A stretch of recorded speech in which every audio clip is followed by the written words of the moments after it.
Hi, this is just to show you how everything works when it's fully set up. So everything's switched on. Quickly run through the transmitter. Um, Starting on the left, this switches the head tracker on my goggles on and off. I'll come back to that in a moment. This is normal flight switch, so manual, attitude mode in the center, GPS mode towards you. Next one is intelligent orientation control, so tail in or whichever other intelligent mode you'd like to use. And this is return to home. So that's all the flight mode controls on the left. And then on the right, in the center, we have the dials. Now this is for the camera control, so pan on the camera here, tilt on the camera here, and rarely use the roll on the camera. This is just if you want to shoot off level with the horizon, which is very unusual. The camera flight mode is this one, so the center again. The center is FPV mode, so camera locked forward and obviously stabilized. So if I tip that, if you can see that, tip that right up, the camera obviously stays perfectly level. If I tip it over sideways, camera again totally level. It doesn't matter how quick you do this. It's typical, the ultimate brushless gimbal. This thing, it's amazing. If you say, for example, I did that and you would look at the onboard footage, all you would see is it slowly moving up and down. You wouldn't see any shaking, no jello, nothing. Anyway, that's FPV mode. We can then take control of the camera using firstly these dials I described in the switch. I'll show you how to do that.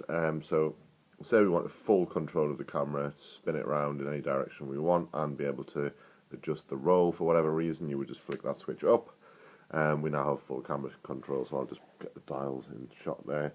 So as I mentioned, this one is pan, and you can just pan around, and the speed of the pan is controlled by however far you turn the dial. So the more I turn the dial, the faster it goes. So you probably wouldn't want to be doing that too often.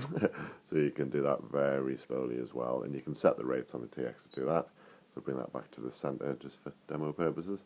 And you can then use this dial to look up or look down. Obviously, you will put the machine into GPS hover whilst you're doing all this, so you can basically put it above a racetrack or something, and then use these dials to control the camera. And in this mode, as I mentioned, you can change the angle of the camera as well, change the roll. Yeah, you would be sensible to keep that level for the best footage. So that's back to FPV mode. That just resets the camera straight. So say, for example, you got very disorientated, you were sort of spinning around, and even rolling off to the side a little bit. If you flick your FPV mode switch, the camera will immediately recenter and point it forward again. When you're in FPV mode, this switch allows you to point straight down, like that. It's a 3-position switch, you just have to take it into the bottom, and then up to the top. Camera recenter at the front, and then the other final flight mode is if you press that switch down. Sorry, I should have reset these dials. This is important to remember. It's been a while since I've flown, so we'll get that back to the middle. So this mode allows you to pan sort of 45 degrees. If you leave the dial fully to the left, the camera will go far to the left. If you move it fully to the right, it'll go far to the right, and if you put it center on the beep, it'll come back to the middle, which is there. And then you've got full pan control as well. I've actually got the roll moving there as well. So back to FPV mode. There we go. So the only other control would be this switch, which fires the camera shutter. If the camera was on, I'll put the camera on. You should be able to hear it. The light will go green underneath. There we go. That fires the shutter. Once on pulling it up, and again on release. If you wish, you can set that. And I think that's pretty much it. So flight mode switches over here, camera, pan, tilt, and roll if you need it. Point down in FPV mode, camera mode, so FPV, pan forward mode, or full orientation control mode. And then the most exciting bit, say we put it into 45-degree pan mode, activate the head tracker, which as I mentioned earlier, which is that switch. Actually, I'm just going to get that centered. So the head tracker, as you can see, the goggles are here. Pick the goggles up. As I turn the goggles to the right or left, the camera goes with it. Now it's quite hard to do in your hand, but when you've got this on your head, it's very intuitive, very accurate. If you turn your head quickly, it'll pan quickly. If you turn your head down, it'll tilt down.